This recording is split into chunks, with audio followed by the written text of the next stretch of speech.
प्रधानमंत्री नरेंद्र मोदी ने ओडिशा के संबलपुर में करीब 70,000 करोड़ रुपए की विभिन्न परियोजनाओं का किया उद्घाटन और शिलान्यास। पुरी सोनेपुरी साप्ताहिक एक्सप्रेस ट्रेन को दिखाई हरी झंडी।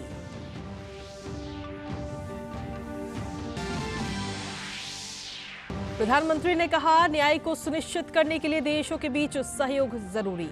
Commonwealth legal education association, Commonwealth attorney और सॉलिसिटर जनरल कॉन्फ्रेंस 2024 का किया उद्घाटन।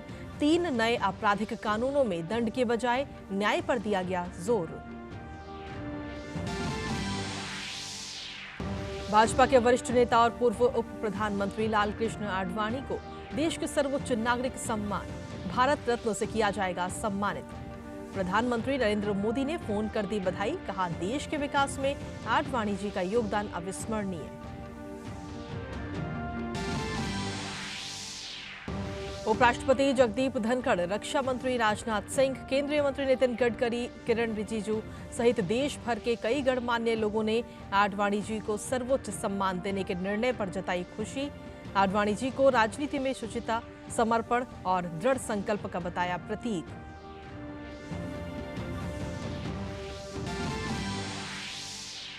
यूसीसी ड्राफ्ट पर उत्तराखंड कैबिनेट की अहम बैठक आज। ड्राफ्ट को मंत्रिमंडल की मंजूरी मिलने के बाद 6 फरवरी को विधानसभा में किया जाएगा पेश।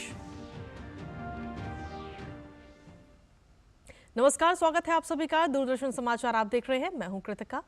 प्रधानमंत्री नरेंद्र मोदी ने ओडिशा के संबलपुर में एक सार्वजनिक कार्यक्रम के दौरान 70,000 करोड़ रुपए से अधिक की लागत की कई बुनियादी ढांचा परियोजनाओं का उद्घाटन, लोकार्पण और शिलान्यास किया। प्रधानमंत्री ने लगभग 28,980 करोड़ रुपए की लागत की कई विद्युत परियोजनाओं का लोकार्पण और आधारशिला रखी। उन्होंने ओडिशा के अंगुल जिले में NTPC Talcher thermal power project stage की आधारशिला भी रखी। ये विद्युत परियोजनाएं ओडिशा के साथ साथ कई अन्य राज्यों को भी किफायती बिजली की आपूर्ति करेंगी। पीएम मोदी ने लगभग 2110 करोड़ रुपए की संचयी लागत से विकसित राष्ट्रीय राजमार्गों की 3 सड़क क्षेत्र परियोजनाओं का भी उद्घाटन किया है। इसके अलावा प्रधानमंत्री ने लगभग 2146 करोड़ रुपए की लागत की रेलवे परियोजनाओं का भी लोकार्पण किया और आधारशिला रखी। प्रधानमंत्री ने संबलपुर रेलवे स्टेशन के पुनर्विकास की आधारशिला रखी, जिसकी वास्तुकला शैलश्री पैलेस से प्रेरित है। इसके अलावा उन्होंने झारसुगुड़ा प्रधान डाकघर विरासत भवन भी राष्ट्र को समर्पित किया। प्रधानमंत्री ने पुरी सोनेपुर पुरी साप्ताहिक एक्सप्रेस ट्रेन को भी हरी झंडी दिखाई, जिससे क्षेत्र में रेल यात्रियों के लिए कनेक्टिविटी में सुधार होगा।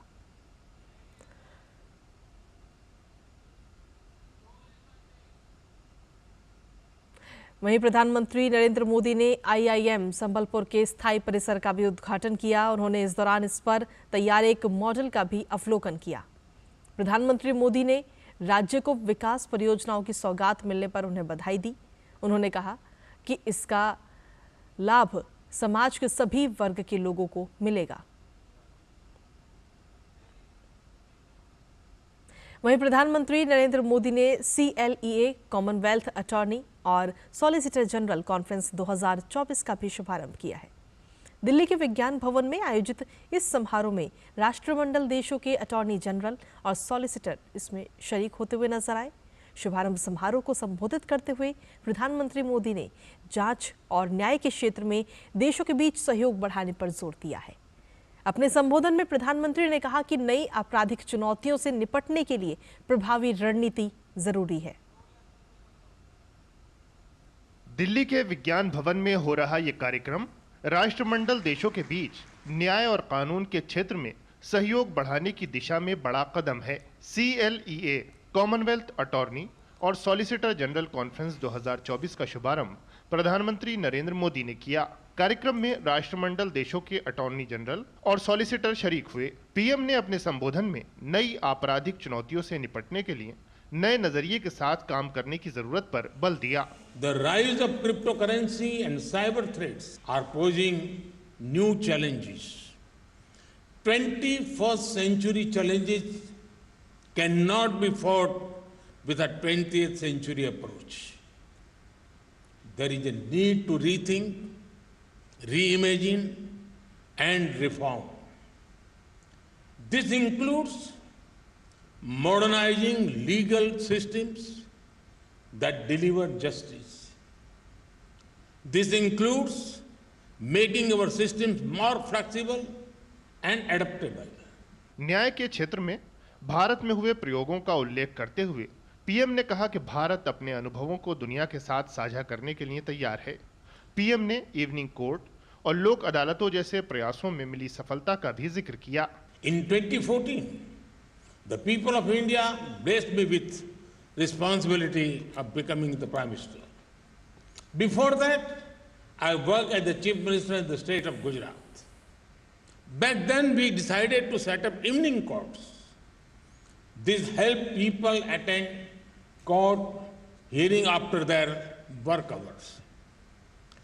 This gave justice but also saved time and money. Hundreds of thousands of people benefited from this. Friends, India also has a unique concept of Lok Adalat. It means people's court. These courts provide a mechanism to settlement of small cases related to public utility services. This is a pre-litigation process. Such courts have resolved thousands of cases and ensured easy justice delivery. प्रधानमंत्री ने आपराधिक न्याय प्रणाली में सुधार के लिए भारत में उठाए गए कदमों का उल्लेख किया। पीएम ने कहा कि 3 नए आपराधिक कानूनों से लोगों को न्याय की प्राप्ति में बहुत आसानी होगी।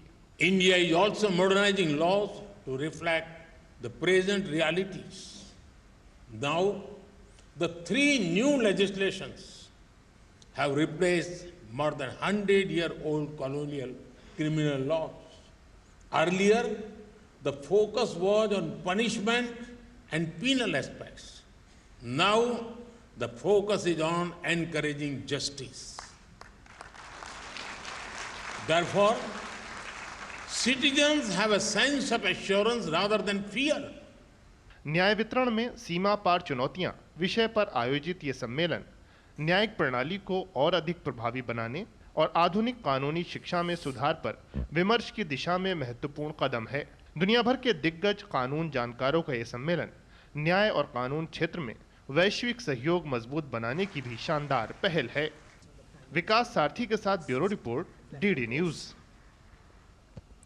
वहीं प्रधानमंत्री नरेंद्र मोदी ने पाली में आयोजित सांसद खेल महाकुंभ को वीडियो कॉन्फ्रेंसिंग के जरिए संबोधित किया। इस दौरान उन्होंने कहा कि सांसद खेल महाकुंभ में खिलाड़ियों में उत्साह, आत्मविश्वास नजर आ रहा है। आज खेलों के लिए सरकार का भी वही जज्बा है जो मैदान में खिलाड़ी का होता है। सांसद खेल महाकुंभ, उसमें जो उत्साह दिख रहा है, ये जो आत्मविश्वास नजर आ रहा है, आज हर खिलाड़ी की, हर युवा की पहचान ये उत्साह, ये उमंग, ये जोश बन चुका है। आज खेलों के लिए सरकार की भी वही स्पिरिट है जो मैदान पर खिलाड़ी की होती है। इसके बाद प्रधानमंत्री ने कहा कि बीजेपी सांसद खेल महाकुंभ में जिलों में, राज्यों में लाखों खिलाड़ियों को खेलने का मौका दिया। ये खेल महाकुंभ नए खिलाड़ियों को तलाशने और तराशने का नया माध्यम बन रहा है। वहीं प्रधानमंत्री ने अपने संदेश में कहा कि खेल युवाओं को बहुत सी बुराइयों से बचा के भी रखते हैं। खेलों की एक बहुत बड़ी ताकत ये भी होती है कि खेल युवाओं को बहुत सी बुराइयों से बचाकर रखते हैं। खेलों में इच्छा शक्ति मजबूत होती है, एकाग्रता बढ़ती है, हमारा फोकस क्लियर रहता है। चाहे ड्रग्स का जाल हो, दूसरे पदार्थों की लत हो, जो खिलाड़ी हैं वो इन सब से दूर रहता है। इसलिए खेल व्यक्तित्व के विकास में भी बड़ी भूमिका निभाते हैं। और इसी बीच खबरों में वक्त एक छोटे से ब्रेक का है। आप बने रहिए हमारे साथ। मुथूट फाइनेंस, भारत का नंबर 1 सबसे भरोसेमंद financial services brand. Gold loan के लिए अभी कॉल करें 1-800-313-1212। यारो, शादी तो मैं प्रीति से ही करूंगा। कॉलेज टॉप करके अच्छी सी नौकरी लूंगा, झट से प्रीति को प्रपोज कर दूंगा और फैमिली हॉलिडे स्पेन में। वाह यार, मैं तेरी प्लानिंग का बड़ा फैन। तू आज ही SBI में अपना सेविंग्स अकाउंट ओपन कर ले और अपने स्पेन हॉलिडे की सेविंग शुरू कर दे। SBI सेविंग्स अकाउंट के साथ पाइए सेफ, सिक्योर, कन्वीनियंट बैंकिंग और ग्रेट कस्टमर सर्विस। SBI, देश का फैन। अरे भाई, तुम्हें तो बहुत खांसी आ रही है। चलो, पास में ही आयुष्मान आरोग्य मंदिर है, दिखा दूं। जांच और उपचार दोनों मुफ्त हो जाएगा। और अगर कुछ बड़ा निकल गया तो आयुष्मान कार्ड है ना, 5 लाख तक मुफ्त उपचार कहीं भी कभी भी। मोदी जी की गारंटी है ये।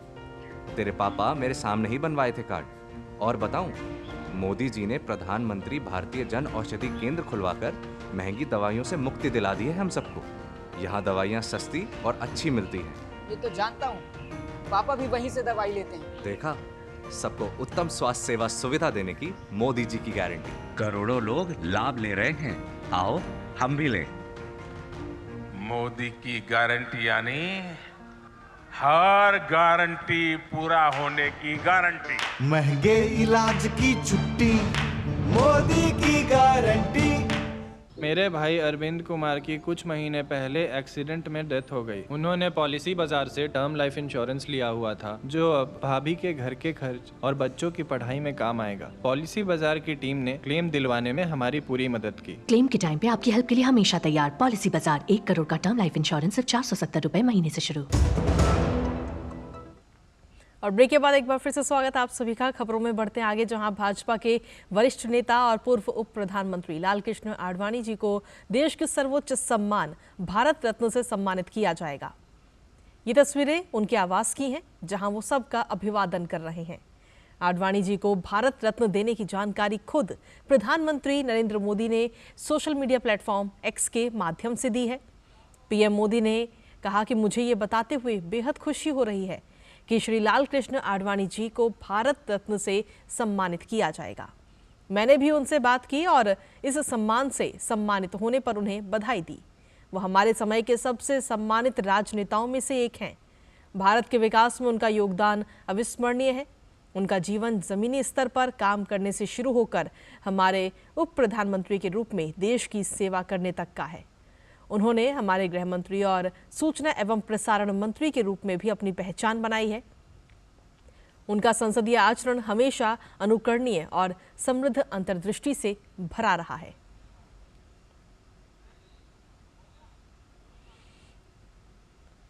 वहीं उपराष्ट्रपति जगदीप धनखड़ ने वरिष्ठ भाजपा नेता लालकृष्ण आडवाणी जी को भारत रत्न से सम्मानित किए जाने पर खुशी जताई है। तो राम जी की कृपा इतनी जबरदस्त हुई कि श्री LK आडवाणी जी को भारत सरकार ने भारत रत्न दे दिया है।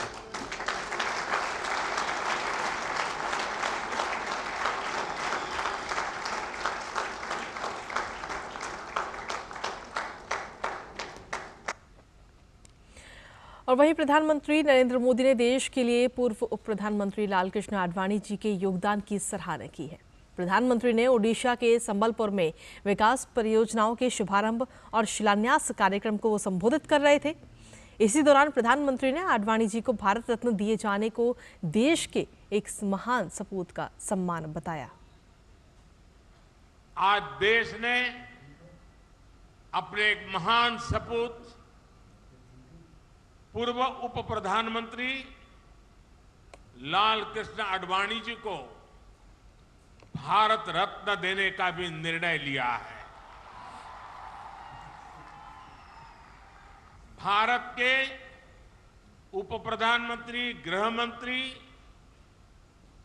एवं सूचना प्रसारण मंत्री के रूप में और दशकों तक एक निष्ठावान, जागरूक सांसद के रूप में आदरणीय आडवाणी जी ने देश की जो सेवा की है वो अप्रतिम है।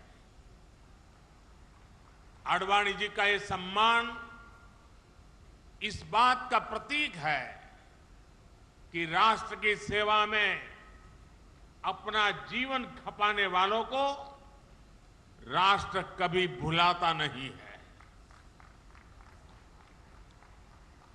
मेरा सौभाग्य रहा कि लाल कृष्ण आडवाणी जी का स्नेह, उनका मार्गदर्शन मुझे निरंतर मिलता रहा है। मैं आदरणीय आडवाणी जी के दीर्घायु होने की कामना करता हूं और उन्हें ओडिशा की इस महान धरती से समस्त देशवासियों की तरफ से बहुत बहुत बधाई देता हूं। वहीं केंद्रीय मंत्री पीयूष गोयल ने प्रसन्नता जाहिर करते हुए कहा कि हम सबके लिए गौरव की बात है। उन्होंने कहा कि आडवाणी जी ने अपना पूरा जीवन राष्ट्र की सेवा में समर्पित किया है। माननीय लाल कृष्ण आडवाणी जी को भारत रत्न देने का निर्णय लिया है, ये हम सबके लिए बहुत ही खुशी की बात है, गर्व की बात है कि भारत का एक ऐसा सपूत जिसने पूरा जीवन देश सेवा में लगाया, पूरा जीवन राष्ट्र की जनता की सेवा में समर्पित किया और भारतीय जनता पार्टी को आज की ऊंचाई तक पहुंचाने में एक आधार स्तंभ की तरह जिन्होंने सेवाएं दी, ऐसे हम सबके प्रिय, हम सबके मार्गदर्शक माननीय श्रद्धेय श्री लाल कृष्ण आडवाणी जी को सम्मानित किया जा रहा है। और वहीं भाजपा के वरिष्ठ नेता लालकृष्ण आडवाणी को भारत रत्न देने की घोषणा पर केंद्रीय मंत्री अनुराग ठाकुर ने कहा कि आजाद भारत के सबसे बड़े नेताओं में से एक, जिन्होंने राम मंदिर के लिए यात्रा भी की, संकल्प भी लिया, ऐसे हमारे प्रिय नेता लालकृष्ण आडवाणी को भारत रत्न देने का निर्णय जो प्रधानमंत्री मोदी ने लिया है, उससे करोड़ों हिंदुस्तानियों के चेहरे पर प्रसन्नता आई है। मैं उनका बहुत आभार प्रकट करता हूं और लालकृष्ण आडवाणी को बधाई देता हूं। आज़ाद भारत के सबसे बड़े नेताओं में से और स्टेट्समैन के रूप में भी जाने वाले, भारतीय जनता पार्टी का संगठन का बहुत विस्तार करने वाले और जिन्होंने राम मंदिर के लिए यात्रा भी की, संकल्प भी लिया, ऐसे हमारे प्रिय नेता लाल कृष्ण आडवाणी जी को भारत रत्न देने का जो निर्णय प्रधानमंत्री मोदी जी ने लिया है, वो करोड़ों हिंदुस्तानियों को बहुत प्रसन्नता उनके चेहरे पर लाई है। मैं उनका बहुत बहुत आभार प्रकट करता हूँ, आडवाणी जी को बधाई देता हूँ। वहीं भाजपा नेता मुख्तार अब्बास नकवी ने भी लालकृष्ण आडवाणी को बधाई दी। उन्होंने लालकृष्ण आडवाणी को सांस्कृतिक राष्ट्रवाद का सूत्रधार बताया। हमें बहुत खुशी है और हम सबको खुशी है कि आडवाणी जी जो सांस्कृतिक राष्ट्रवाद के एक बहुत बड़े योद्धा हैं और जिन्होंने कि तमाम संकट के समय, कंटक के समय, तमाम समस्याओं के समय और तमाम परेशानियों को झेलते हुए और देश में सांस्कृतिक राष्ट्रवाद का ध्वज फहराया और देश को और राष्ट्रवाद से जोड़ा। वो जो शख्सियत है आडवाणी जी की, वो शख्सियत पूरे देश के लिए सबक और संदेश रही है और वो ख़ास तौर से उन लोगों के लिए जो इस वक्त आज भी जो है वो सामंती सियासत के सूत्रधार बने हुए हैं। नरेंद्र मोदी जी को जो संस्कार आडवाणी जी के, अटल जी के या पार्टी के या मिले हैं, वो संस्कार जो है वो आडवाणी जी और अटल जी की देन है। भाजपा के वरिष्ठ नेता लालकृष्ण आडवाणी को भारत रत्न देने की घोषणा पर उत्तर प्रदेश के उप मुख्यमंत्री केशव प्रसाद मौर्य ने कहा कि भाजपा के भीष्म पितामह लालकृष्ण आडवाणी को भारत रत्न से सम्मानित किए जाने के फैसले का मैं स्वागत करता हूं। प्रधानमंत्री मोदी और भारत सरकार को मैं अपने और उत्तर प्रदेश की 25 करोड़ जनता की ओर से धन्यवाद करता हूं। भारतीय जनता पार्टी के भीष्म पितामह, जिनको शीर्ष पुरुष कहा जा सकता है भाजपा में, ऐसे श्रद्धेय लालकृष्ण आडवाणी जी को भारत रत्न देने का फैसला मैं स्वागत करता हूं। माननीय प्रधानमंत्री जी को, भारत सरकार को हृदय से धन्यवाद करता हूं और उत्तर प्रदेश की 25 करोड़ जनता जनार्दन की ओर से भी कोटि कोटि धन्यवाद करता हूं। वहीं दिल्ली भाजपा अध्यक्ष वीरेंद्र सचदेवा ने कहा कि आडवाणी जी को भारत रत्न मिलना भाजपा कार्यकर्ताओं के लिए गौरव का विषय है। माननीय आडवाणी जी को भारत रत्न मिलना हम जैसे कार्यकर्ताओं के लिए तो बहुत उत्साह की बात है, क्योंकि हम जैसे लाखों लाख कार्यकर्ता उनके सानिध्य में पले बड़े हैं। वो एक कुशल संगठनकर्ता के रूप में भी, एक अच्छे प्रशासनिक रूप में भी, प्रशासक के रूप में भी और साथ साथ एक राजनेता के रूप में उन्होंने कई मापदंड स्थापित किए हैं और जितनी सादगी से उन्होंने अपना जीवन जिया है और जिस सहजता से वो सब कार्यकर्ताओं को मोटिवेट करते रहे हैं, तो उनको इस तरह से भारत रत्न मिलना सच में हर भारतीय जनता पार्टी के कार्यकर्ता के लिए बहुत गौरव की बात है। वहीं लालकृष्ण आडवाणी जी को भारत रत्न देने की घोषणा पर उनकी बेटी प्रतिभा आडवाणी ने कहा कि मुझे और पूरे परिवार को बेहद खुशी है। उन्होंने कहा कि उन्होंने अपना पूरा जीवन देश की सेवा में लगाया और वो देश के शुक्रगुजार हैं। है मुझे भी पूरे परिवार को कि दादा को इतना बड़ा सम्मान, देश का सर्वोच्च सम्मान मिला है। निश्चित ही आज मुझे एक व्यक्ति जिसकी याद सबसे ज़्यादा आ रही है वो मेरी माँ है और माँ का दादा के जीवन में बहुत बड़ा योगदान रहा है, निजी जीवन में भी और राजनीतिक जीवन में भी। दादा बहुत खुश हैं। मैंने जब दादा को बताया, मुझे पता लगा और मैंने दादा को बताया तो वो बहुत ही खुश थे और उन्होंने यही चीज़ बोली कि जीवन में उन्होंने अपना पूरा जीवन देश की सेवा में लगाया। इसके लिए वो बहुत खुशगुजार हैं और प्रधानमंत्री श्री नरेंद्र मोदी का धन्यवाद करते हैं और देश की जनता का, जिनसे वो असीम प्रेम करते हैं, उनका भी बहुत धन्यवाद करते हैं कि जीवन के इस पड़ाव पर उनको इतना बड़ा देश का सबसे सर्वोच्च सम्मान मिला। वहीं भाजपा के वरिष्ठ नेता और पूर्व उप प्रधानमंत्री लालकृष्ण आडवाणी जी के पुत्र जयंत आडवाणी ने अपने पिता को भारत रत्न से सम्मानित किए जाने पर मोदी सरकार का आभार व्यक्त किया है। My family and me are extremely delighted on this new development. I would like to thank the Honorable Prime Minister Shri Narendra Modi ji for conferring this award on my father.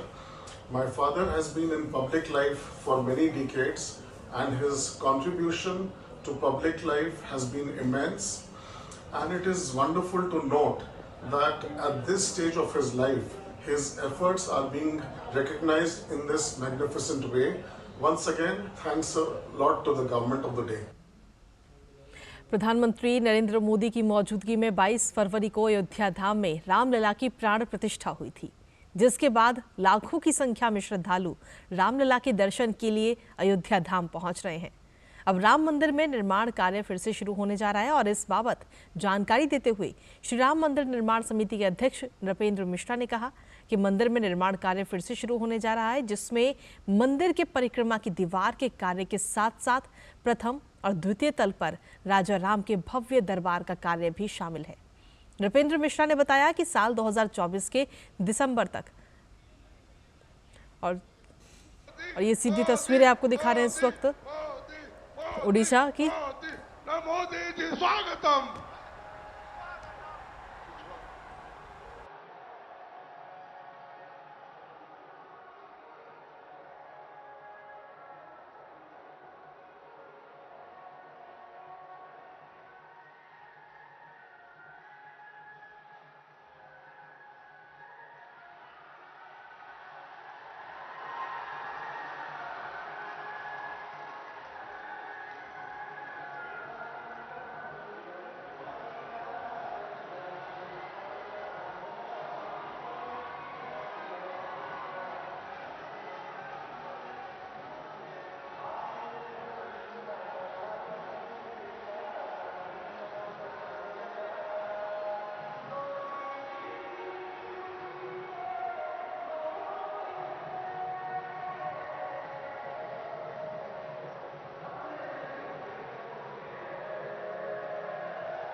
मां समले,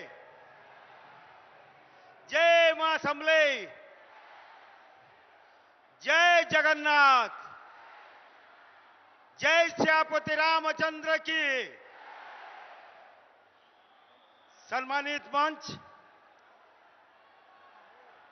आज हमारे बीच देश के यशस्वी प्रधानमंत्री माननीय श्री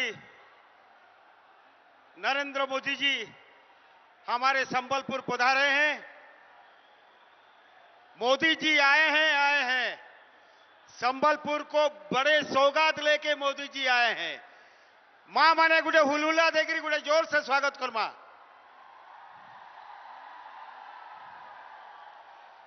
सामने संबलपुर तथा पश्चिम ओडिशार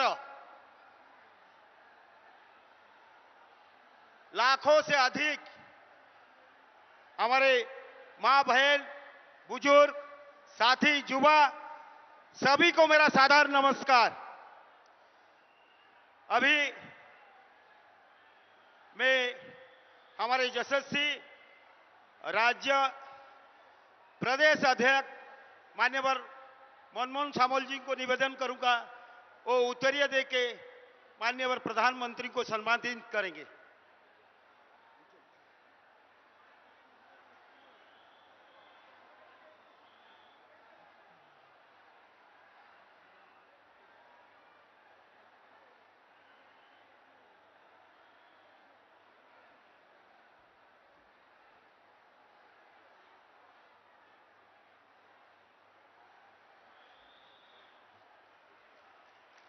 जय मां समले।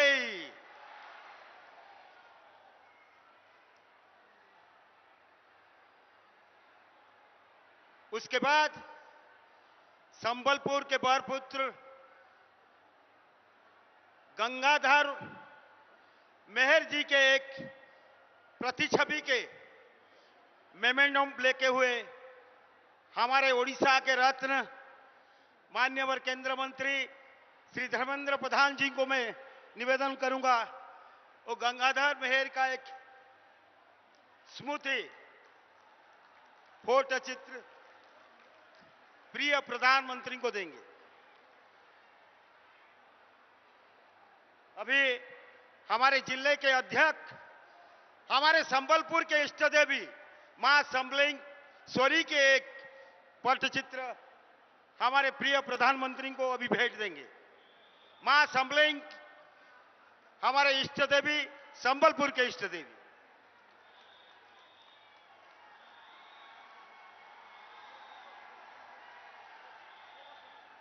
जय मां समलेश्वरी की, जय मां समलेश्वरी की। आज बड़ी खुशी की दिन है हमारे लिए। हमारे प्रिय प्रधानमंत्री मोदी जी ने संबलपुर और पश्चिम ओडिशा के लिए 68,000 करोड़ के एक बड़ी सौगात, एक बड़ी पैकेज लेके यहां आए, यहां पधारे। मैं उनका अभिनंदन करता हूं, उनका नमन करता हूं, फिर धन्यवाद देता हूं उनको कि पश्चिम ओडिशा और संबलपुर के लिए वो बराबर कुछ ना कुछ ऐसे विकसित भारत के साथ इस संबलपुर को विकसित करना, पश्चिम ओडिशा को विकसित करना, उसके साथ ये ओडिशा को विकसित करने के लिए जो काम करते हैं उनका जो गारंटी है। आज इसीलिए ये सभा का नाम हम लोगों ने विशाल गारंटी समावेश रखे हैं। मोदी जी का विशाल गारंटी का सभा है ये। मैं निवेदन करूंगा यशस्वी राज्य प्रदेश अध्यक्ष श्री मनमोहन सामल को वो 2 पद अपना संबोधित करें।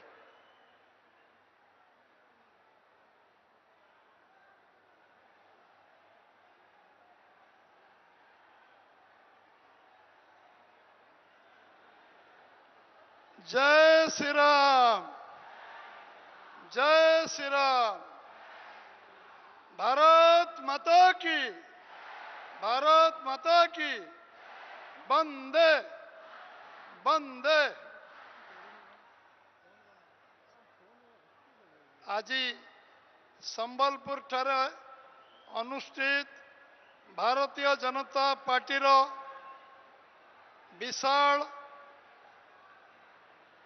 ଗ୍ୟାରେଣ୍ଟି ସମାବେଶର ଆମ ସମସ୍ତଙ୍କର ଆକର୍ଷଣ ଭାରତର ଯଶସ୍ୱୀ ପ୍ରଧାନମନ୍ତ୍ରୀ ବିଶ୍ୱର जननायक नरेंद्र भाई मोदी जी आम सांगरे आम राज्यर गौरव केंद्र मंत्री धर्मेंद्र भाई अश्विनी भाई विश्वेश्वर भाई राष्ट्रीय उपाध्यक्ष बैजयंत भाई आम राज्यर सर्वोच्च नेतृत्व बसंत भाई सांसद कलाहांडी आम सांसद संगीता देवी जी आमर सांसद नीतीश गंगदेव जी एवं आम समस्त नेतृमंडली समस्तंकर नाम मु नौ नहीं समस्त विधायक वृंद आम राष्ट्रीय प्रवक्ता संबित भाई आरंभ करी महालिंग पर्यंत विधायक कुसुम टेटेजी सुषमा आम समस्त को मु आज ये स्वागत करुच्ची जो माने रातिर आसिले एवं एपर्यंत अपेक्षा करचंती प्रधानमंत्री को भाषण सुनिबा पई समानकु समस्त को मु स्वागत करुच्ची एवं आम सहित सांबादिक बंधु माने अछंती माँ माने अछंती भौणी माने अछंती युवक बंधु अछंती कृषक माने अछंती आम पाखे समस्त आबाल बुद्ध बंता समस्त को मु स्वागत करुच्ची 500 वर्षर संघर्ष पर आज जेभली त्याग तपस्या साधना अगणित लोकंकर बलिदान आमे जेभली भावरे आज अयोध्या रे रामलाल प्राण प्रतिष्ठा जेभली भावरे आमर यशस्वी प्रधानमंत्री नरेंद्र भाई मोदी कले एवं आम ओडिशार 4.5 कोटी ओडिया तरफर मुझे आज ओडिशा तरफर भारतीय जनता दल तरफर ओडिशा तरफर मु कृतज्ञता ज्ञापन करुच्ची धन्यवाद दौची अभिनंदन जनाऊँच बंधुगण आज ओडिशा आज जो उद्घाटन उत्सव IIM रहला संबलपुर रे से 68,000 कोटी टंका शिलान्यास उद्घाटन रे आज सेठी उद्घाटन करागला से ओडिशा तरफर बहुत बहुत धन्यवाद संबलपुर अंचल तरफर बहुत बहुत धन्यवाद पश्चिम ओडिशा गोटे नुआ रास्ता देखिब 68,000 कोटी टंकार पुंजी विनियोग ए 9 वर्ष भितर प्रधानमंत्री 18,83,000 कोटी टंका ओडिशा को देइचंती ओडिशार विभिन्न प्रकल्पर योजनार शिलान्यास उद्घाटन करचंती संपूर्ण करचंती तेणु ओडिशा तरफर पुणी थे मु कृतज्ञता ज्ञापन करुच्ची बंधुगण ये ओडिशार विकास पई केबे अर्थर अभाव हैनी ये 9 वर्ष 9.5 वर्ष भितर प्रधानमंत्री ओडिशा को फनी बात्या हो अम्फान बात्या हो यास बात्या हो सब बात्यार से पहुंचती दुर्दिन पहुंचती साहाय्य हाथ बढ़ाई रेल कनेक्टिविटी हो टेलीफोन कनेक्टिविटी हो रोड कनेक्टिविटी हो सब कनेक्टिविटी आम सांगे अच्छा मुझे कृतज्ञता ज्ञापन करुच्ची केवल गोटे लाइन कहबी ओडिशार जो टंका ओडिशा को से दौरान से टंकार सद्विनियोग गोटी गोटी गरीब लोकर पैसा खर्च होगापाई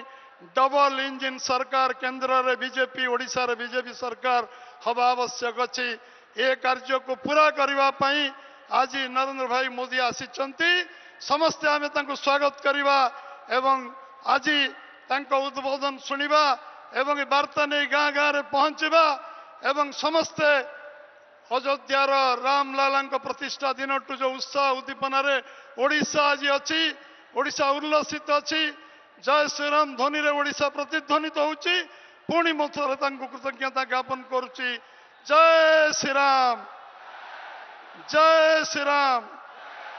समस्त को बहुत बहुत धन्यवाद ई संघर्ष माटी ई संग्राम माटी ई वीर माटी माँ सम्बलेर माटी संबलपुर आज आमर प्रिय प्रधानमंत्री नरेंद्र मोदी आज आमर पाखे पहुंचीचन आर थरे हुलुला देकरी स्वागत करमा माँ माने जोर से एबे तांको सुनवार समय आई छे। मैं निवेदन करूंगा हमारे प्रिय प्रधानमंत्री माननीय नरेंद्र मोदी जी को वो हम सबको संबोधित करें।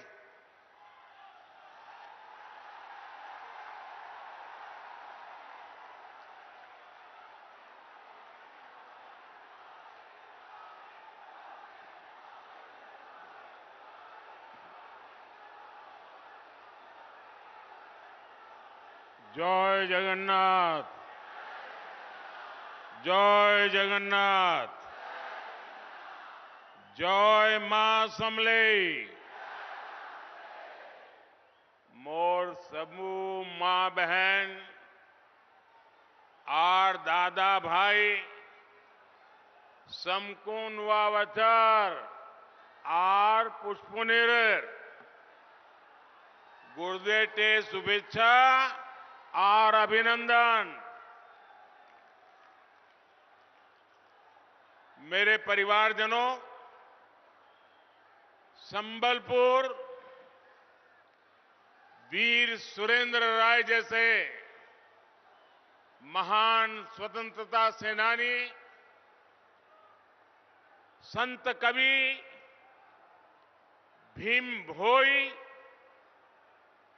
जैसे दार्शनिकों और स्वभाव कवि गंगाधर मेहर जैसे स्वाभिमानी देशभक्तों की भूमि है। मैं कुदुपोपाली, चित्ताखाई और सिंगोड़ा के सभी शहीदों को श्रद्धापूर्वक नमन करता हूं। इस वर्ष ओडिशा की कला संस्कृति की सेवा करने वाले 4 और साथियों को पद्म पुरस्कार मिले हैं। मैं गोपीनाथ स्वयं जी, भगवत प्रधान जी, विनोद महाराणा जी और विनोद कुमार पसायत जी को बहुत बहुत बधाई देता हूं। साथियों, आज भारतीय जनता पार्टी के हर एक कार्यकर्ता के लिए भी गर्व और गौरव का दिन है।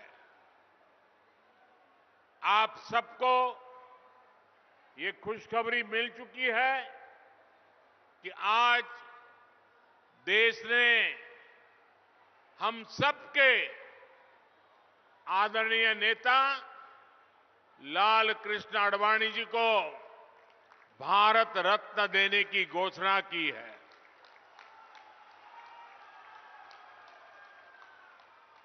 ये सम्मान राष्ट्र सेवा की परंपरा के सम्मान के हम सब कार्यकर्ताओं का भी सम्मान है। ये सम्मान उस विचारधारा का सम्मान भी है जो सिर्फ और सिर्फ राष्ट्र प्रथम को लेकर के ही चलती है। ये सम्मान 2 सांसदों वाली पार्टी से चलकर देश और विश्व की सबसे बड़ी पार्टी बनने का और लोकतंत्र को मजबूती देने वाले कार्यकर्ताओं के संघर्षों का सम्मान है। एक समय था जब शुचिता और ईमानदारी पर आधारित एक अलग राजनीति के कारण भाजपा को सियासी अछूत घोषित कर दिया गया। लेकिन अटल जी के साथ आडवाणी जी जैसे नेताओं ने उस दुष्चक्र को तोड़ने के लिए अपना जीवन खपाया। आडवाणी जी ने भारत के लोकतंत्र को एक पार्टी, एक परिवार की कैद से निकालने के लिए निरंतर संघर्ष किया, सबका मार्गदर्शन किया। उन्होंने परिवारवादी विचारधारा को चुनौती देकर भारत के लोकतंत्र को सर्वसमावेशी और राष्ट्रवादी विचारधारा से जोड़ा। आज उस तपस्या का परिणाम हम सब देख रहे हैं। मैं आडवाणी जी को पुनः बधाई दूंगा, उनके दीर्घायु होने की कामना करूंगा। साथियों, अब से कुछ देर पहले ही मैंने ओडिशा के विकास के लिए 70,000 करोड़ रुपए की योजनाओं का लोकार्पण और शिलान्यास किया है।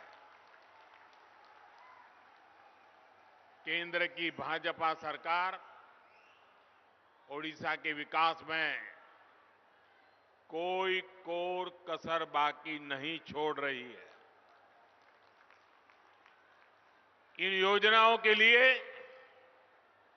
ओडिशा के लोगों को अनेक अनेक बधाई देता हूं।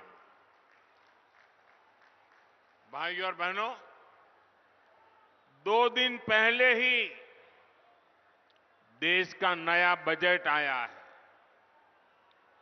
पिछले 10 वर्षों में जिस नीति पर चलते हुए देश के 25 करोड़ लोग गरीबी से बाहर निकले हैं, ये बजट उसी नीति को और मजबूत करता है। इस बजट का ऐलान है गरीबों को सशक्त करने की गारंटी। हमारे युवा हो, महिलाएं हो, किसान हो, मछली पालक हो, ये बजट सबके विकास की गारंटी देता है। और आप ये भलीभांति जानते हैं कि मोदी की गारंटी यानी गारंटी पूरा होने की गारंटी।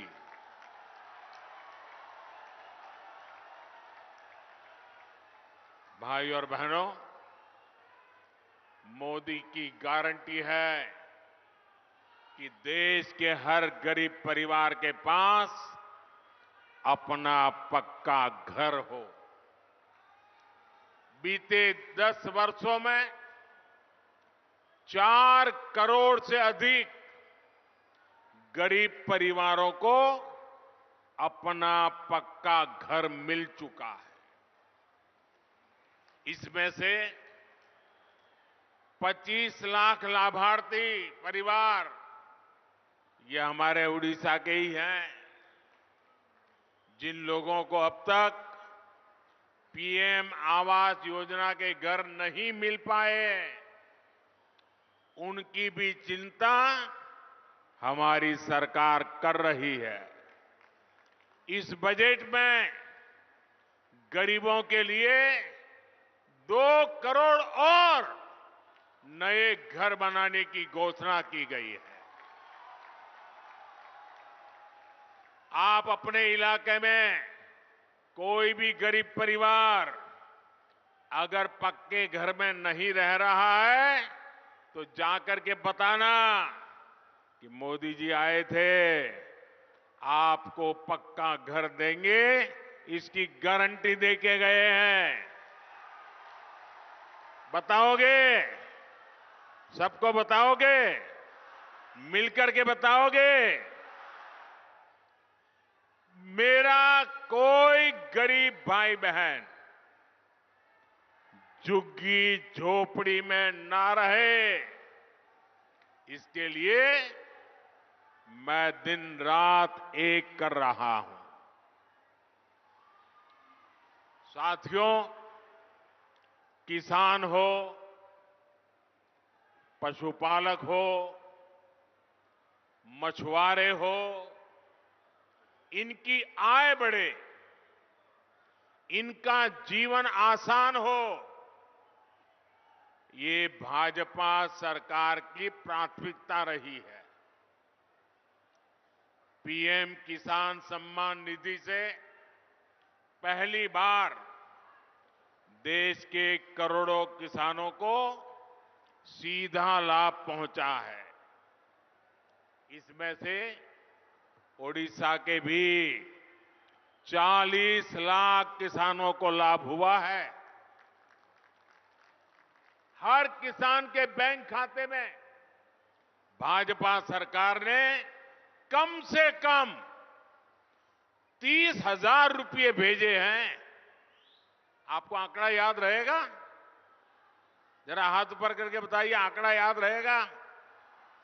एक किसान को कितने रुपये पहुंचे हैं? 30,000। कितने? भाजपा सरकार ने पहली बार लागत का 1.5 गुना एमएसपी भी सुनिश्चित किया। भाजपा सरकार यहां के धान किसानों से ज्यादा सरकारी खरीद भी कर रही है। 2014 के पहले के 10 सालों में ओडिशा के धान किसानों से 36,000 करोड़ रुपए की खरीदी हुई थी। ये आंकड़े याद रखना। जब पहले जो लोग सरकार चलाते थे उन्होंने 36,000 करोड़ रुपए का ही धान खरीदा था, जबकि हमारी सरकार के 10 साल में ओडिशा के धान किसानों को एमएसपी के रूप में 1,10,000 करोड़ रुपए मिले हैं। अभी जो बजट आया है उसमें भी किसानों की आय बढ़ाने के और खर्च करने के लिए अनेक विविध योजनाएं देश के सामने रखी गई है। नैनो यूरिया के बाद अब केंद्र सरकार नैनो डीएपी भी किसानों को उपलब्ध कराने जा रही है। इससे किसान की लागत और कम होगी। हमारी सरकार देश के करोड़ों पशुपालकों के लिए भी बहुत बड़ा अभियान शुरू करने जा रही है। बजट में मछुआरों के लिए भी बहुत बड़ी घोषणा की है। मत्स्य संपदा योजना के तहत मिलने वाली मदद अब और बढ़ाई जाएगी। इसका बहुत बड़ा लाभ ओडिशा के मछुआरे साथियों को भी होगा। साथियों, मछली पालकों के हित में जितना काम भाजपा की सरकार ने किया है उतना पहले किसी सरकार ने नहीं किया। ये भाजपा की सरकार है जिसने मछली पालकों के लिए अलग मंत्रालय बनाया, अलग मिनिस्ट्री बनाई। ये भाजपा की सरकार है जिसने मछली पालकों को किसान क्रेडिट कार्ड की सुविधा दी। ये भाजपा की सरकार है जिसने मछली पालकों की बीमा राशि को 1 लाख रुपए से बढ़ाकर 5 लाख रुपए किया। हमारे मछुआरे भाइयों के पास आधुनिक नावें हो, उनके पास आधुनिक संसाधन हो, इसके लिए भाजपा सरकार ने हजारों करोड़ रुपए की मदद दी है। सरकार के इन प्रयासों से देश में मछली उत्पादन भी रिकॉर्ड तेजी से बढ़ रहा है। साथियों, भाजपा सरकार लगातार आपका जीवन आसान बनाने के लिए काम कर रही है। आपकी बचत बढ़े, आपकी आमदनी बढ़े, आपके खर्च कम हो, ये हमारी प्राथमिकता है। बीते 10 वर्षों में हमने उन गांवों में भी बिजली पहुंचाई जो आजादी के अनेक दशकों बाद भी अंधेरे में थे। हमारे इस अभियान से उड़ीसा के भी 25 लाख से अधिक परिवारों तक बिजली पहुंची। हम एलईडी बल्ब की नई क्रांति देश में लाए ताकि बिजली का बिल कम हो।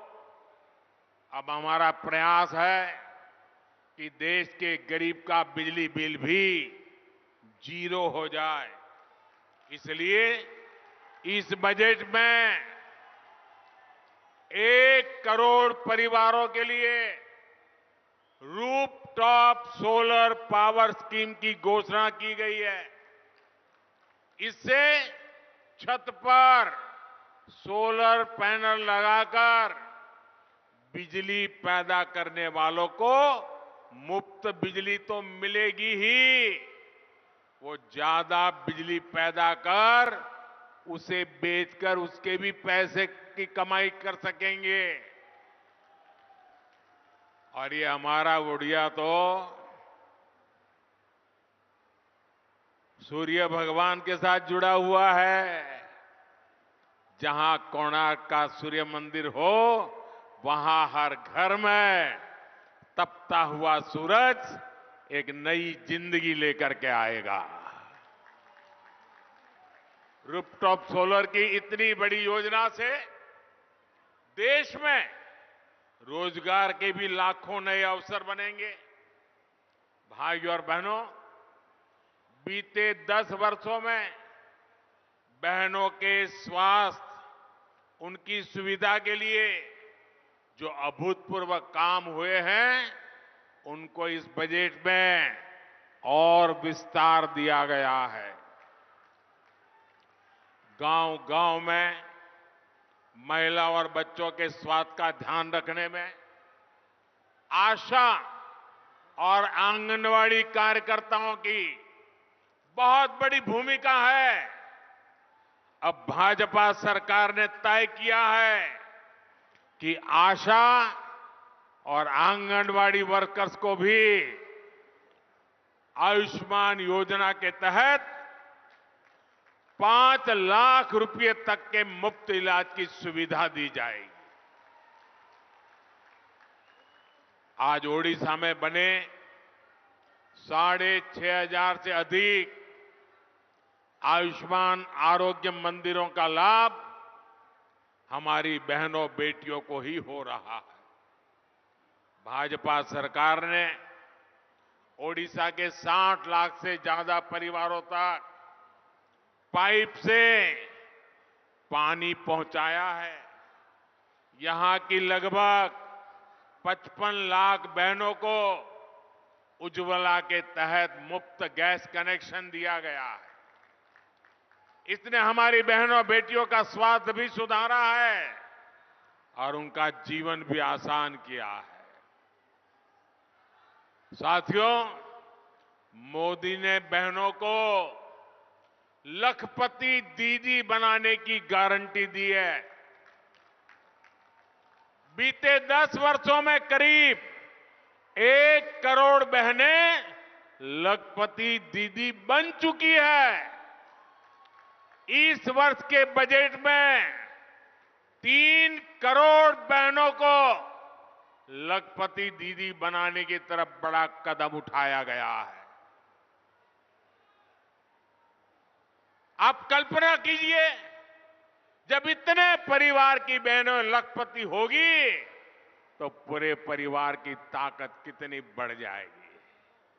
और मैं आज देख रहा हूं दूर दूर तक माताएं बहनें ही दिख रही है। इतनी बड़ी तादाद में माताएं बहनें आशीर्वाद देने आए, इससे बड़ा जीवन का सौभाग्य क्या हो सकता है। इससे ओडिशा में स्वयं सहायता समूहों से जुड़ी हजारों बहनों को बहुत लाभ होने जा रहा है। साथियों, 2014 से पहले के 10 वर्षों में केंद्र में जो सरकार थी, वो बजट में जितनी घोषणाएं करती थी, उनसे कई गुना बड़े घोटाले करती थी। 2014 से पहले भारत का युवा निराशा में डूबा था, उसका भविष्य अंधेरे में था। लेकिन आज स्थितियां बदल गई है। आज भारत का युवा आत्मविश्वास से भरा है, क्योंकि उसके पीछे ईमानदार और मजबूत भाजपा सरकार खड़ी है। जिनके पास बैंक को गारंटी देने के लिए कुछ नहीं था, उनके पास आज मोदी की गारंटी है। आज किसी को मुद्रा योजना का लोन लेना हो तो उसके पास मोदी की गारंटी है। आज किसी को स्वनिधि योजना का लोन लेना हो तो उसके पास मोदी की गारंटी है। संबलपुर तो मेक इन इंडिया का, आत्मनिर्भर भारत का एक महत्वपूर्ण केंद्र है। केंद्र सरकार के प्रयासों से बीते 10 वर्षों में उड़ीसा में हजारों नए लघु उद्योग स्थापित हुए हैं। उड़ीसा में हथकरघा के विकास के लिए केंद्र सरकार ने 30 से ज्यादा हथकरघा क्लस्टर स्वीकृत किए हैं। जब मैं यहां उतरा तो मुझे स्पेशल जैकेट पहनने का आग्रह किया हमारी टोली ने। मैंने कहा क्यों? अरे बोले साहब, इतना बड़ा हथकरघा के लिए काम हुआ है, आज जरा आप इसको पहनिए। मेरे लिए ये प्रसाद है, मैं आपका आभारी हूं। जो परिवार ऐसी चीजें बनाते हैं ना, मैं उनका गौरव करता हूं। कच्चा माल हो या फिर दूसरी मदद, यहां के उद्यमियों को केंद्र सरकार ने करोड़ों रुपए की मदद दी है। इसका लाभ यहां के श्रमिकों और नौजवानों को हुआ है। मेरे परिवारजनों, मोदी की गारंटी उसके साथ है जिसके पास किसी का सहारा नहीं है। जिसका कोई नहीं, उसका मोदी है। ओडिशा में बड़ी संख्या में हमारा आदिवासी समाज रहता है, लेकिन सालों साल तक सरकारें चलाने वालों ने आदिवासियों को सिर्फ और सिर्फ वोट बैंक बनाकर रखा। मोदी ने तो अपने आदिवासी भाई बहनों के बीच दशकों तक काम किया है। मैं उनके सुख दुख से परिचित हूं, इसलिए आज हमारी सरकार आदिवासी कल्याण को भी सर्वोच्च प्राथमिकता देती है। बीते 10 वर्षों में जनजातीय कल्याण के लिए बजट को हमने कई गुना बढ़ाया है। ये भाजपा ही है जिसने ओडिशा की सम्मानित बेटी आदिवासी समाज की प्रतिनिधि आदरणीय द्रौपदी मुर्मू जी को देश का राष्ट्रपति बनाया है। अभी 3 दिन पहले जब उन्होंने संसद को संबोधित किया तो पूरी दुनिया उनके एक एक शब्द को ध्यान से सुन रही थी। लेकिन ओडिशा के मेरे भाइयों और बहनों, आपको याद रखना है, ये कांग्रेस और उसके सहयोगी दल है जिन्होंने द्रौपदी मुर्मू जी के खिलाफ पूरी ताकत लगा दी थी। और वो द्रौपदी जी का अपमान था ऐसा नहीं, समग्र देश के आदिवासी समाज का अपमान था। वो द्रौपदी जी का अपमान नहीं, ये मेरे प्यारे उड़ीसा का भी अपमान था। साथियों, आज भाजपा सरकार राष्ट्र निर्माण में आदिवासियों के योगदान को निरंतर आगे ला रहा है। देश भर में आदिवासी स्वतंत्रता सेनानियों के म्यूजियम बनाए जा रहे हैं। आदिवासी जनजातियों में भी जो सबसे पिछड़ी जनजातियां हैं, जिन्हें पीवीटीजी कहते हैं, उनकी भी पहली बार किसी ने सूद ली है तो वो भाजपा सरकार है। इन जनजातियों के लिए पहली बार हजारों करोड़ रुपए की पीएम जन मन योजना बनाई गई। इसका सबसे अधिक फायदा ओडिशा के करीब 1700 कबीलों के लाखों साथियों को होने वाला है। इससे इन बस्तियों में अच्छे घर बनेंगे, सड़कें पहुंचेगी, पानी पहुंचेगा, रोजगार के साधन बनेंगे। इस क्षेत्र के देवगढ़ के जो पाउड़ी भूया बहन भाई हैं, उन्हें भी जनमन अभियान से बहुत मदद मिलने जा रही है। साथियों, भाजपा सरकार गरीबों का कल्याण करने वाली सरकार है। गरीबों की चिंता को कम करने वाली सरकार है। हम आज गरीब को मुफ्त अनाज और मुफ्त राशन की सुविधा दे रहे हैं।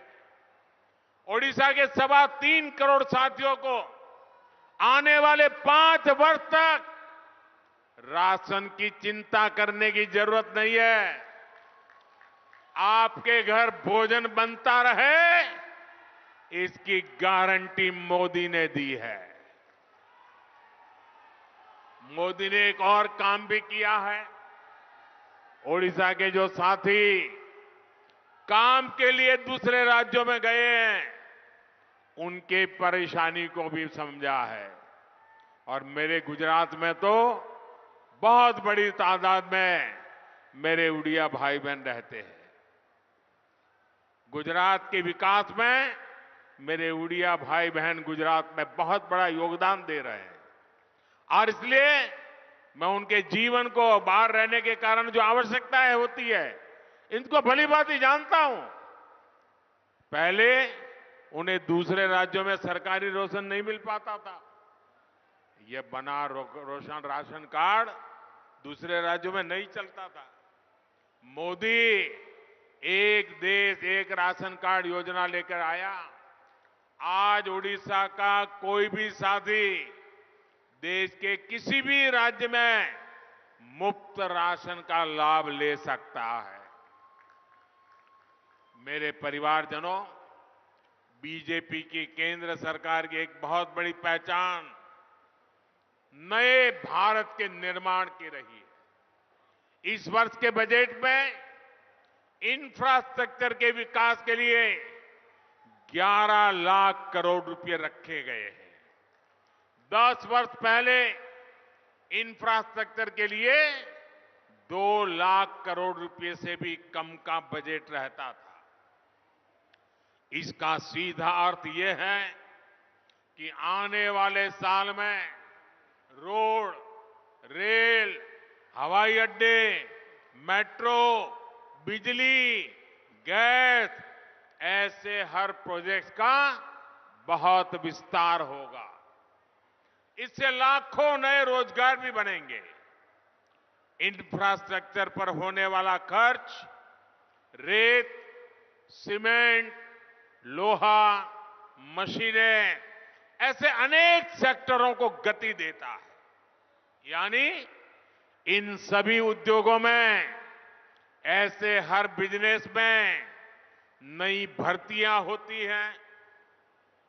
भाजपा सरकार इंफ्रास्ट्रक्चर पर इतना खर्च कर रही है, तो इसका सबसे अधिक लाभ पूर्वी भारत को, ओडिशा को हो रहा है। भाई और बहनों, दिल्ली में जब कांग्रेस का राज था, तब ओडिशा को अपने हक के लिए भी परेशान होना पड़ता था। आज आपका ये बेटा दिल्ली में बैठा है, इसलिए आज ओडिशा के विकास के लिए पैसे की कोई कमी नहीं है। बीते 10 वर्षों में ओडिशा में नेशनल हाईवे के लिए 7 गुना अधिक बजट दिया गया। रेलवे विकास के लिए औसत बजट में 12 गुना तक वृद्धि की है। ओडिशा में रेलवे का 100% बिजलीकरण हुआ है। आज ओडिशा में पूरी हावड़ा और पूरी राउरकेला पर इस रूट पर तेज गति की आधुनिक वंदे भारत ट्रेनें चल रही है। साथियों, आज मैं ओडिशा आता हूं तो यहां के विकास को गति देने के संकल्प के साथ आता हूं। लेकिन आपको याद करना होगा, 2014 से पहले दिल्ली से कांग्रेस के नेता यहां आते थे तो क्या करते थे? वे लोग यहां कालाहांडी जाते थे, आदिवासी बस्तियों में जाकर तस्वीरें खिंचवाते थे। टीवी और अखबारों में तस्वीरें छपती थी और पूरी दुनिया में उड़ीसा की गरीबी छाई रहती थी। जिस ओडिशा में भगवान जगन्नाथ विराजते हैं, जहां कोणार्क में सूर्यदेव विराजते हो, जहां हजारों वर्षों की हमारी समृद्ध सभ्यता के निशान है, ऐसे समृद्ध उड़ीसा को कुछ राजनीतिक दलों ने विकास से वंचित रखने का पाप किया है। साथियों, 2014 से पहले जहां उड़ीसा की पहचान को खराब करने के प्रयास होते थे, वहीं हमारी सरकार आज ओडिशा का गौरव बढ़ा रही है। आपने देखा है कि उड़ीसा में G20 की बड़ी बैठकें हुई, जिनमें दुनिया भर से लोग आए। दिल्ली में जो G20 शिखर सम्मेलन हुआ, उसमें भी ओडिशा छाया रहा। भारत की सांस्कृतिक विरासत के उसे दुनिया के ताकतवर देशों के नेताओं को परिचित कराने के लिए हमने कोणार्क चक्र को चुना। आज दुनिया के शीर्ष नेताओं में से कोई ऐसा नहीं है जिसकी तस्वीर कोणार्क चक्र के सामने न हो।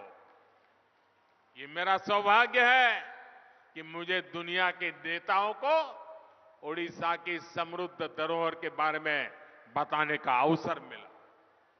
यहां पर्यटन के लिए अभूतपूर्व संभावनाएं, हीराकुंड बांध में भी पर्यटन की जितनी संभावनाएं हैं, उनका उपयोग नहीं हो पाया। भाजपा सरकार बनते ही इस क्षेत्र में टूरिज्म के नए आयाम जोड़े जाएंगे। वैसे साथियों, जीवन में सुख और दुख दोनों समाहित होते हैं। आज प्रतिभाशाली फिल्म एक्टर, डायरेक्टर और प्रोड्यूसर साधु मेहर जी के निधन का दुखद समाचार भी मिला। साधु मेहर फिल्म और कला के क्षेत्र में ओडिशा की प्रतिभा के एम्बेसडर थे। हमारी सरकार ने 2017 में उन्हें पद्मश्री से सम्मानित किया था। उनके जरिए ओडिशा के लोगों की प्रतिभा को सम्मानित किया था। मैं श्री साधु मेहर जी को मेरी ओर से विनम्र श्रद्धांजलि देता हूं। साथियों, हमारी सरकार ओडिशा का गौरव बढ़ाने, ओडिशा का सम्मान बढ़ाने के लिए प्रतिबद्ध है। साथियों, भाजपा ही है जिसके पास ओडिशा के देश के विकास के लिए एक प्रोग्राम है, एक रोड मैप है। आपको याद रखना है, मोदी की गारंटी वहां से शुरू होती है जहां दूसरों से उम्मीदें खत्म हो जाती है, और मोदी की गारंटी ओडिशा के विकास से भारत को विकसित बनाने की है। एक बार फिर आप सभी का इतनी बड़ी संख्या में आकर हमें आशीर्वाद देने के लिए मैं बहुत बहुत धन्यवाद करता हूं। मैं माताओं बहनों का विशेष धन्यवाद करता हूं। वे समय निकाल करके हमें आशीर्वाद देने आई। मेरे साथ बोलिए, भारत माता की। दोनों हाथ ऊपर करके पूरी ताकत से बोलिए, भारत माता की, भारत माता की, भारत माता की। बहुत बहुत धन्यवाद।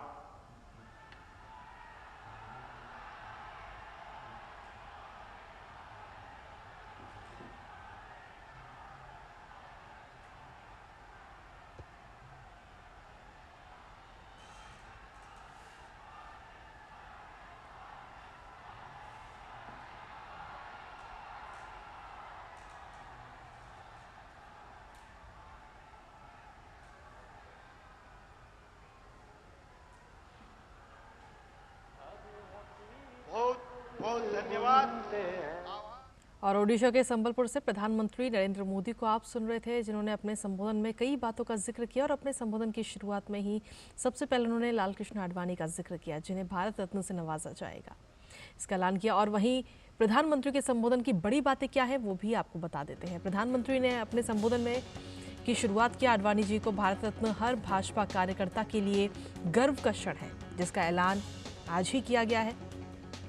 साथ ही प्रधानमंत्री ने कहा कि आडवाणी जी ने परिवारवादी विचारधारा को चुनौती दी है। अपने संबोधन में आडवाणी जी का जिक्र करते हुए प्रधानमंत्री नरेंद्र मोदी आज नजर आए। वहीं तीसरी मुख्य बात है कि बजट की जो घोषणाएं हैं वो गरीबों को सशक्त करने की गारंटी के तौर पर है। प्रधानमंत्री ने इसका भी जिक्र किया कि जो देश का बजट है वो गरीबों, महिलाओं, किसानों को सशक्त करने की गारंटी देता है। महिलाएं, युवा, किसान सबके विकास की गारंटी बजट देता है। साथ ही प्रधानमंत्री ने कहा कि 10 वर्षों में 25 करोड़ गरीब लोग जो हैं वो गरीबी से बाहर निकले हैं, जो गरीबी रेखा है उससे बाहर निकले हैं। वहीं प्रधानमंत्री ने कहा कि 70,000 करोड़ की परियोजनाओं के लिए ओडिशा के लोगों को बधाई प्रधानमंत्री नरेंद्र मोदी ने अपने संबोधन में दी। साथ ही पीएम ने कहा कि बीते 10 साल में 4 करोड़ घर दिए गए हैं और आगे आने वाले समय में 2 करोड़ घर और दिए जाएंगे, जिसमें से ओडिशा में 25 लाख घर बनाए गए हैं। साथ ही प्रधानमंत्री ने अपने संबोधन में कहा कि मछली पालकों के लिए अलग से मंत्रालय भी बनाया गया है। मत्स्य योजना के तहत जो मिलने वाली राशि है उसे भी बढ़ाया गया है। मछली पालकों को किसान क्रेडिट कार्ड की सुविधा दी गई है। साथ ही प्रधानमंत्री ने कहा कि ओडिशा हर क्षेत्र में प्रगति कर रहा है। तो प्रधानमंत्री नरेंद्र मोदी की ये मुख्य बातें हैं जो हमने आपको बताई। प्रधानमंत्री नरेंद्र मोदी इस वक्त ओडिशा के संबलपुर में मौजूद थे, जिन्होंने संबोधन में ये मुख्य बातें कही। खबरों का सिलसिला लगातार जारी है। वक्त एक छोटे से ब्रेक का, आप बने रहिए हमारे साथ।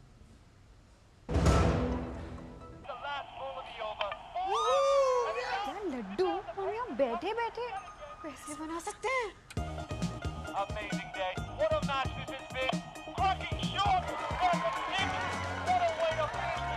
गाइस, मैं तुम्हारे बिजनेस आइडिया का बड़ा फैन हूं। अब बिजनेस चाहे जो भी, एसबीआई का करंट अकाउंट तो चाहिए ना। एसबीआई करंट अकाउंट से सिंप्लीफाइड बिजनेस ट्रांजैक्शंस और ग्रेट कस्टमर सर्विस। एसबीआई, देश का फैन। और ब्रेक के बाद एक बार फिर से स्वागत है आप सभी का। प्रधानमंत्री नरेंद्र मोदी ओडिशा के संबलपुर में एक सार्वजनिक कार्यक्रम के दौरान 68,000 करोड़ रुपए से अधिक की लागत की कई बुनियादी ढांचा परियोजनाओं का आज उद्घाटन, लोकार्पण और शिलान्यास किया है। प्रधानमंत्री ने लगभग 28,980 करोड़ रुपए की लागत की कई विद्युत परियोजनाओं का भी लोकार्पण किया और उनकी आधारशिला रखी। उन्होंने ओडिशा के अंगुल जिले में NTPC Talcher thermal power project stage की आधारशिला रखी। ये विद्युत परियोजनाएं ओडिशा के साथ साथ कई अन्य राज्यों को भी किफायती बिजली की आपूर्ति करेंगी। पीएम मोदी ने लगभग 2110 करोड़ रुपए की संचयी लागत से विकसित राष्ट्रीय राजमार्गों की 3 सड़क क्षेत्र परियोजनाओं का भी उद्घाटन किया। इसके अलावा प्रधानमंत्री ने लगभग 2146 करोड़ रुपए की लागत की रेलवे परियोजनाओं का लोकार्पण किया और आधारशिला रखी। वहीं प्रधानमंत्री ने संबलपुर रेलवे स्टेशन के पुनर्विकास की आधारशिला भी रखी, जिसकी वास्तुकला शैलश्री पैलेस से प्रेरित है।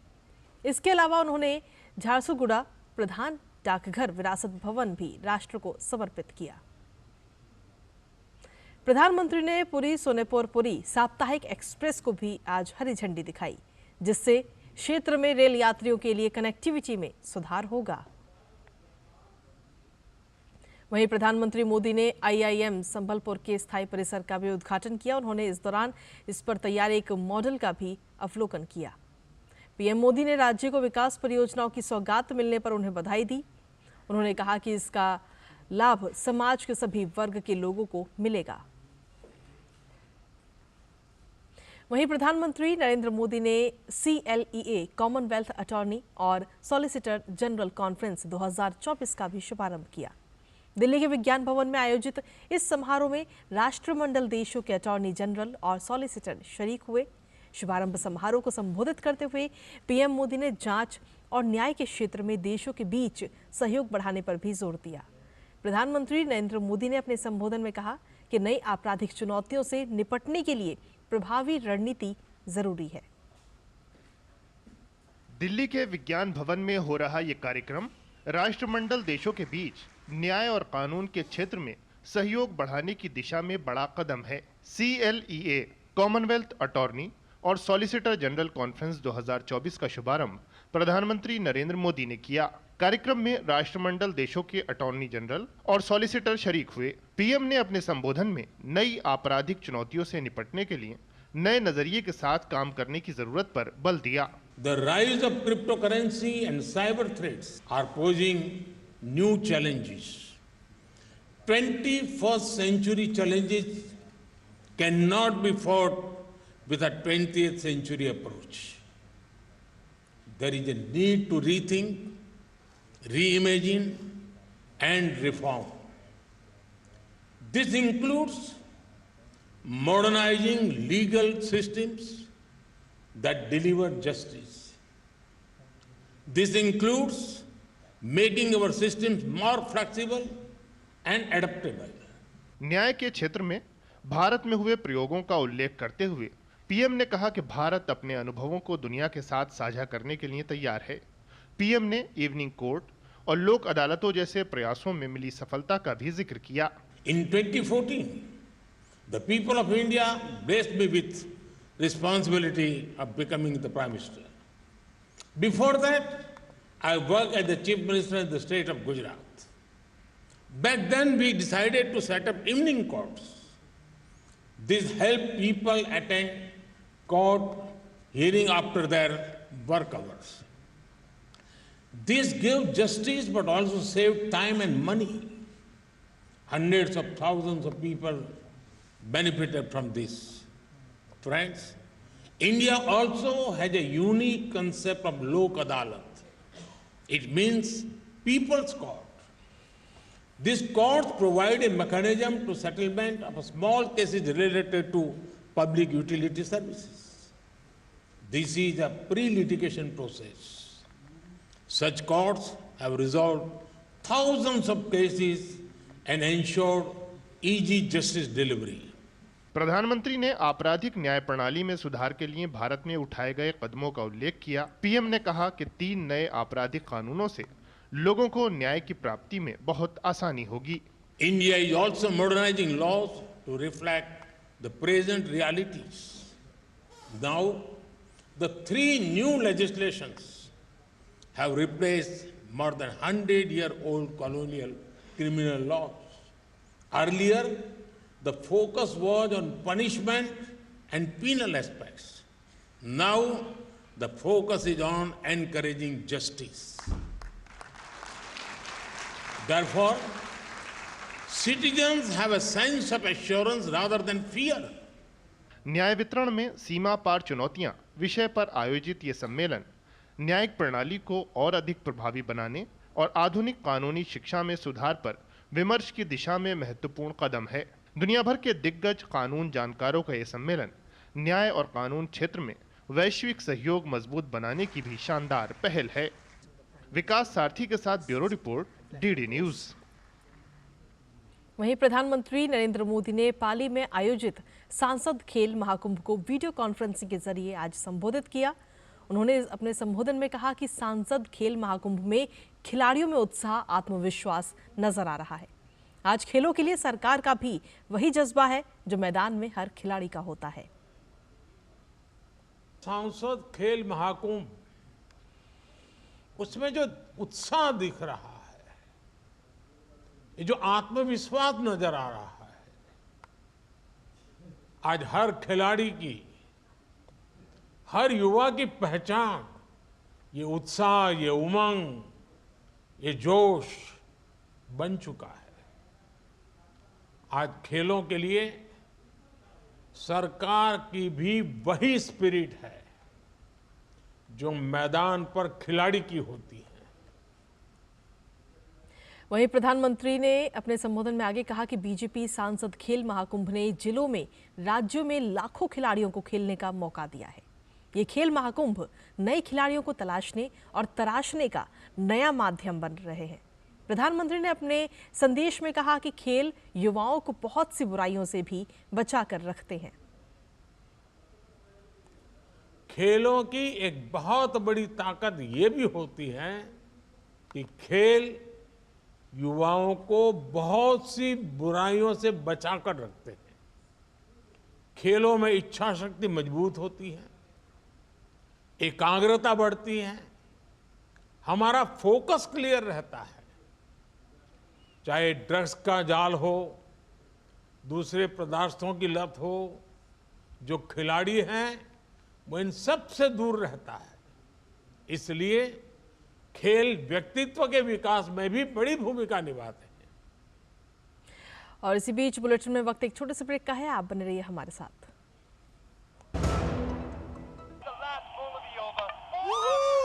क्या लड्डू हम यहाँ बैठे बैठे पैसे बना सकते हैं?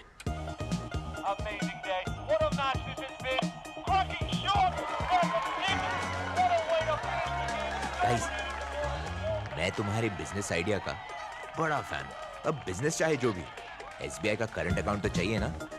एसबीआई करंट अकाउंट से सिंप्लीफाइड बिजनेस ट्रांजैक्शंस और ग्रेट कस्टमर सर्विस। एसबीआई, देश का फैन। और ब्रेक के बाद एक बार फिर से स्वागत आप सभी का। खबरों में बढ़ते हैं आगे, जहां भाजपा के वरिष्ठ नेता और पूर्व उप प्रधानमंत्री लालकृष्ण आडवाणी को देश के सर्वोच्च सम्मान भारत रत्न से सम्मानित किया जाएगा। ये तस्वीरें उनके आवास की हैं, जहां पर वो सबका अभिवादन कर रहे हैं। आडवाणी जी को भारत रत्न देने की जानकारी खुद प्रधानमंत्री नरेंद्र मोदी ने सोशल मीडिया प्लेटफॉर्म एक्स के माध्यम से दी है। पीएम मोदी ने कहा कि मुझे ये बताते हुए बेहद खुशी हो रही है कि श्री लालकृष्ण आडवाणी जी को भारत रत्न से सम्मानित किया जाएगा। मैंने भी उनसे बात की और इस सम्मान से सम्मानित होने पर उन्हें बधाई दी। वो हमारे समय के सबसे सम्मानित राजनेताओं में से एक हैं। भारत के विकास में उनका योगदान अविस्मरणीय है। उनका जीवन जमीनी स्तर पर काम करने से शुरू होकर हमारे उप प्रधानमंत्री के रूप में देश की सेवा करने तक का है। उन्होंने हमारे गृह मंत्री और सूचना एवं प्रसारण मंत्री के रूप में भी अपनी पहचान बनाई। उनका संसदीय आचरण हमेशा अनुकरणीय और समृद्ध अंतर्दृष्टि से भरा रहा है। प्रधानमंत्री नरेंद्र मोदी ने देश के लिए पूर्व उप प्रधानमंत्री लालकृष्ण आडवाणी जी के योगदान की सराहना की है। पीएम ओडिशा के संबलपुर में विकास परियोजनाओं के शुभारंभ और शिलान्यास कार्यक्रम को संबोधित कर रहे थे। इसी दौरान प्रधानमंत्री ने आडवाणी जी को भारत रत्न दिए जाने को देश के एक महान सपूत का सम्मान बताया। आज देश ने अपने एक महान सपूत पूर्व उप प्रधानमंत्री लालकृष्ण आडवाणी जी को भारत रत्न देने का भी निर्णय लिया है। भारत के उप प्रधानमंत्री, गृह मंत्री एवं सूचना प्रसारण मंत्री के रूप में और दशकों तक एक निष्ठावान, जागरूक सांसद के रूप में आदरणीय आडवाणी जी ने देश की जो सेवा की है वो अप्रतिम है। आडवाणी जी का ये सम्मान इस बात का प्रतीक है कि राष्ट्र की सेवा में अपना जीवन खपाने वालों को राष्ट्र कभी भुलाता नहीं है। मेरा सौभाग्य रहा कि लालकृष्ण आडवाणी जी का स्नेह, उनका मार्गदर्शन मुझे निरंतर मिलता रहा है। मैं आदरणीय आडवाणी जी के दीर्घायु होने की कामना करता हूं और उन्हें ओडिशा की इस महान धरती से समस्त देशवासियों की तरफ से बहुत बहुत बधाई देता हूं। वहीं विदेश मंत्री डॉक्टर एस जयशंकर ने सोशल मीडिया प्लेटफॉर्म एक्स पर लिखा कि श्री लाल कृष्ण आडवाणी जी को भारत रत्न से सम्मानित किया जाना हमारे राष्ट्रीय विकास में उनके महान योगदान की मान्यता है। इन सालों में कई मायनों में उन्होंने भारत के विकास में महत्वपूर्ण क्षणों को आकार दिया। सरकार में उनका नेतृत्व और सार्वजनिक जीवन में भूमिका प्रेरणादायक रही है।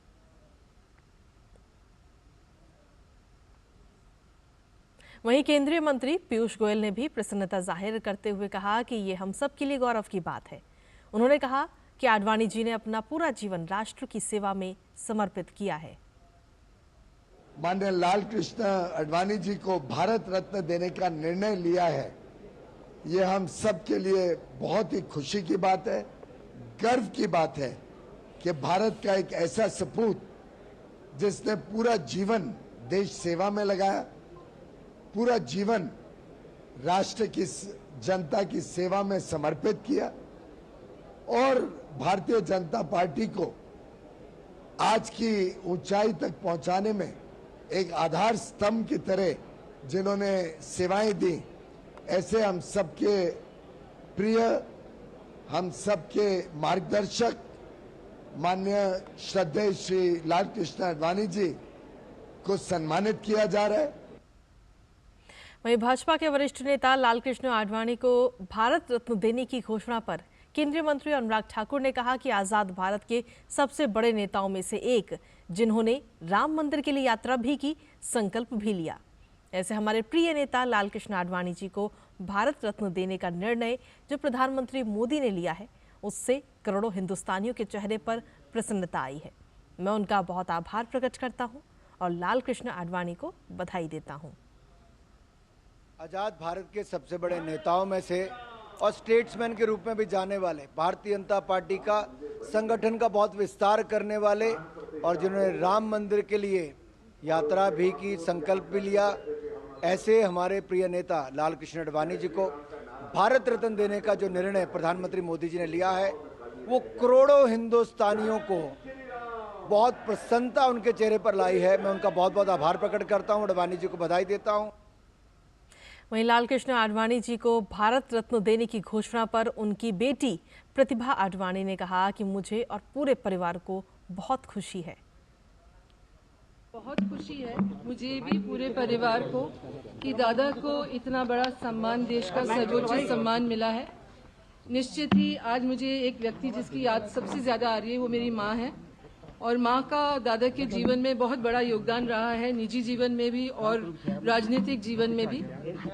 दादा बहुत खुश हैं। मैंने जब दादा को बताया, मुझे पता लगा और मैंने दादा को बताया, तो वो बहुत ही खुश थे और उन्होंने यही चीज़ बोली कि जीवन में उन्होंने अपना पूरा जीवन देश की सेवा में लगाया।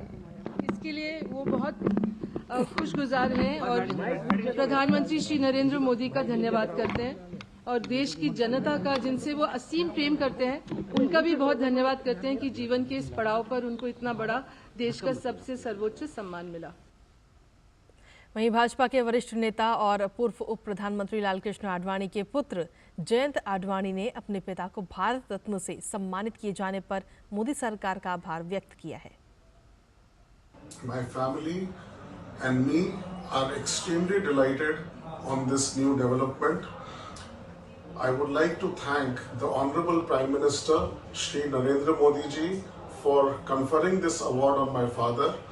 My father has been in public life for many decades and his contribution to public life has been immense, and it is wonderful to note that at this stage of his life his efforts are being recognized in this magnificent way. Once again, thanks a lot to the government of the day. प्रधानमंत्री नरेंद्र मोदी की मौजूदगी में 22 फरवरी को अयोध्या धाम में रामलला की प्राण प्रतिष्ठा हुई थी, जिसके बाद लाखों की संख्या में श्रद्धालु रामलला के दर्शन के लिए अयोध्या धाम भी पहुंच रहे हैं।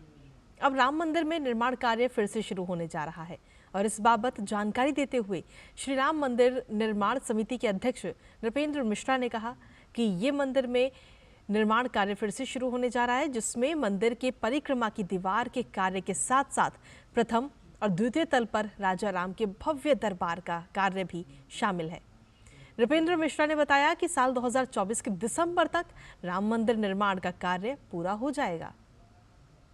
मंदिर में अब पुनः निर्माण कार्य शुरू हो रहा है और मुख्य रूप से जो परकोटा का कार्य पूरा करना है, जो एक 795 मीटर की परिक्रमा की दीवार है, उस कार्य को पूरा किया जाएगा और उसी के साथ जो लोअर प्लिंथ पे मंदिर के आइकनोग्राफी है, उस कार्य को भी शुरू होगा।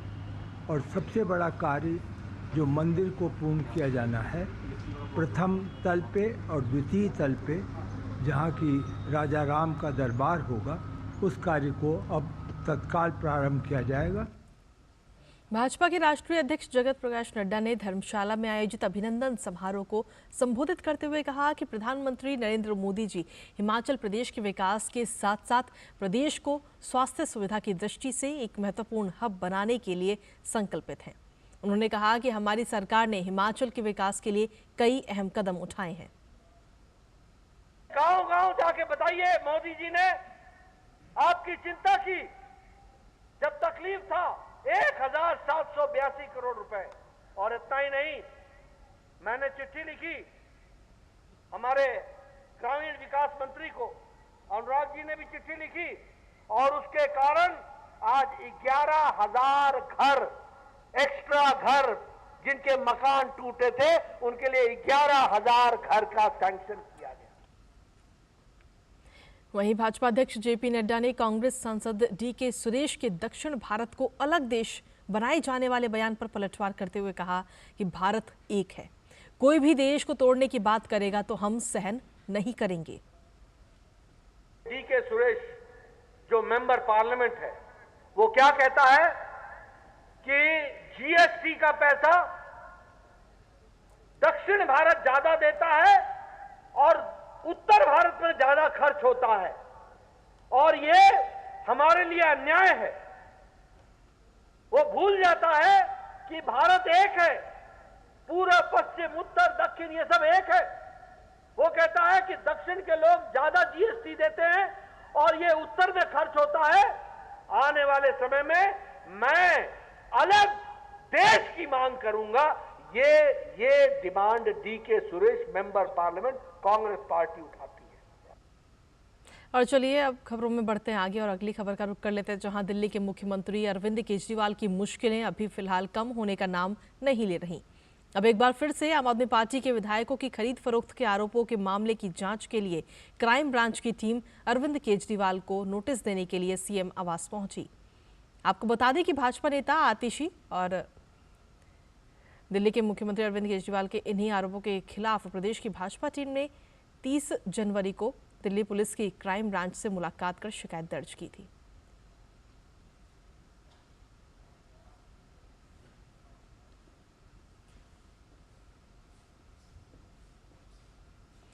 वहीं केंद्रीय मंत्री अनुराग सिंह ठाकुर ने आम आदमी पार्टी पर सीधा हमला बोला और हमला बोलते उन्होंने कहा कि आखिरकार दिल्ली पुलिस को केजरीवाल के घर जाना पड़ा क्योंकि अरविंद केजरीवाल ने उनके विधायकों को खरीदने के प्रयास का आरोप लगाया था।